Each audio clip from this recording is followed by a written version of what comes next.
One of my favorite wild edibles is a plant called Indian cucumber, or Medeola Virginiana, and it's pretty easy to identify. It grows in usually partial to full shade, and when it starts to grow, it comes up as a little whorl like this, and there's between 6 or 7 leaves in a circle. This is called a whorl. Now, once it gets a little bit older, it sends up a stalk through those leaves, and there's 3 leaves. And it has white flowers, and when the flowers age a little bit more and are pollinated, they turn to red and then black berries. And they typically will grow in clusters. And this one, there's 3 or 4 or 5 all in an area. And the interesting part about Indian cucumber is the roots.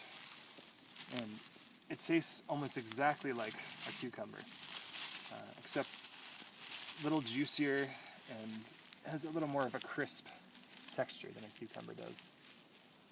And these were traditionally used by native people and chewed up and spit onto fishing hooks, because fish are attracted to this flavor as well, apparently. And this is what it looks like with the root out. And the root can be pickled. It could be eaten just fresh out of the ground. And it's one of the more pleasing wild edibles, because a lot of them are bitter, or other people consider bitter, but this one's more generally appealing to most people. And whenever I pick one, I always try to break off 3/4 of the root and leave this portion of it, and then put this back in the ground to give it a chance to grow back. Because it's not a super common plant, but you'll see it very frequently in the woods. Also put that back in the ground. And just to illustrate how many plants there are just in one area, I'll show you this. Right next to this is wild sarsaparilla, or Rewildyoursoul uticalis. And the root of this was used as one of the ingredients in traditional root beers. It's also a styptic as well. Next to that is a viola, which has edible leaves and edible flowers.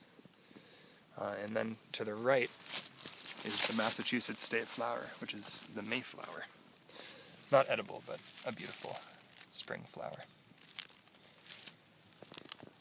So I hope you guys go out and search for Indian cucumber, and have a good day.